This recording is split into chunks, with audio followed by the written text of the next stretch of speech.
This will be the first lesson of our critical thinking class. It's what I'm calling Unit 1, Arguments and Language, which is based on chapters 1 and 2 of the Hurley textbook. And this lesson will be based on section 1.1 of the textbook, although, as I say in the syllabus, things might differ slightly from what's in the textbook. First of all, in critical thinking, we're mainly concerned with studying arguments. Our interest is in arguments. And when I say that we're interested in arguments, that the class is going to be all about arguments, and we're going to give arguments, and there's going to be arguments flying back and forth. Sometimes people get a worried look on their face, and I see people thinking, "Oh boy, arguments! I've seen arguments before." I was in a parking lot outside the bar the other night, and two guys were having an argument. Then one guy took out a tire iron and he started hitting the other guy over the head with it. And there was blood everywhere. Arguments are not something I want to be around. And there's this meaning of argument, of course, where it's connected with a conflict or a dispute of some kind.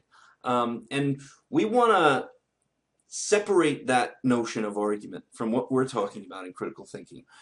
We're interested in argument in the sense of a piece of reasoning. Containing an argument's a piece of reasoning. That's sort of a circular way of describing it. But we might go further by saying that it contains a single conclusion and at least one premise.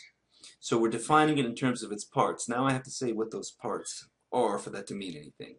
So a premise is a statement that's offered as a reason to believe something. And then the conclusion is a statement for which someone offers a premise or a reason to believe. So they're defined in terms of each other. So there's no connection here with some kind of conflict. Not even a debate. Sometimes you hear the misguided notion that an argument has to involve a debate of some kind. There has to be two sides to an argument or something like that. Not as we're defining argument here. An argument's just a piece of reasoning. So you can offer something as a reason to believe something else, just even to yourself. I can be standing in a field in the middle of nowhere, no one else around, and I can say to myself, because the sky is cloudy off in the distance now, that means it's raining over there. And the way you can tell that this is an argument, I think. There's a couple of ways you can tell it's an argument. And you can tell what the conclusion is, what the premise is. One is by looking at verbal cues. We have the word because here, which is a verbal cue that a premise is coming, right? I say because of this, and that tells whoever's listening, or even, if I'm talking to someone else, I might, put it into words this way, or if I'm just thinking out loud, because the sky is cloudy off in the distance, tells you this is a premise. And then that tells you this is what I'm concluding based off of that. So we've got what we call conclusion indicators and premise indicators. These are verbal cues of when you have an argument. Oftentimes there are these verbal cues. And when it comes to conclusion indicators, some common conclusion indicators are therefore, or it follows that, or how about just saying I conclude? That seems to indicate someone's concluding. Hence and thus. Some of these are formal, so you don't hear these spoken, but you see them in writing. And then we also have premise indicators, because, since, for the reason that, here's why, or for. Again, a lot of these are more formal. You see them in writing. You won't hear, your friend's not going to say to you, I hear music coming from the house over there. Hence, there must be a party there, John. Let's go over there. And he's going to say, no, you're a dork. I don't want to go to any party with you. But you will see those kinds of things in writing. You'll see those indicators. Now, in this case, the indicator isn't the only way that you could tell that this was an argument. In fact, we could remove the indicator. We could remove the word because. We could remove the phrase that means. And we just have the sky is cloudy off in the distance now. It's raining over there. And you can tell that there's a conclusion here, and you can tell what the premise is. And I think the way you can tell is you think about what makes sense. What makes sense to you, right? Um, Clouds are, if you see clouds in the distance, that's often an indicator of rain. So it makes sense that someone would be offering that as a reason to think that there's rain over there. You can imagine a conversation, even though I said an argument doesn't have to have two sides. They can, one person can give an argument without anybody else being there. You can still imagine a sort of a conversation where someone's asking for reasons. And if you imagine asking this person for a reason to think, a reason to believe that it's raining over there. Imagine saying, can you give me a reason to believe it's raining over there? It seems like they've offered that the sky is cloudy over there. It makes sense that they would have offered that as a reason to believe that it's raining over there.